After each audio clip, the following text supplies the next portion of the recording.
بھلا میں ان چیزوں سے جن کو تم اللہ کا شریک بناتے ہو کیوں کر ڈروں، جبکہ تم اس بات سے نہیں ڈرتے کہ اللہ کے ساتھ شریک بناتے ہو جس کی اس نے کوئی سند نازل نہیں کی۔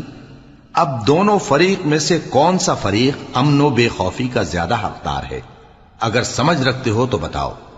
جو لوگ ایمان لائے اور انہوں نے اپنے ایمان کو شرک کے ظلم سے ملوث نہیں کیا، ان کے لیے امن و بے خوفی ہے اور وہی ہدایت پانے والے ہیں۔ اور یہ ہماری دلیل تھی جو ہم نے ابراہیم کو ان کی قوم کے مقابلے میں عطا کی تھی۔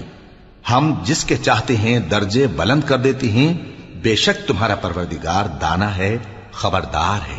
اور ہم نے ان کو اسحاق اور یعقوب بخشے اور سب کو ہدایت دی، اور پہلے نوح کو بھی ہدایت دی تھی، اور ان کی اولاد میں سے داؤد اور سلیمان اور ایوب اور یوسف اور موسیٰ اور ہارون کو بھی، اور ہم نیک لوگوں کو ایسا ہی بدلہ دیا کرتے ہیں۔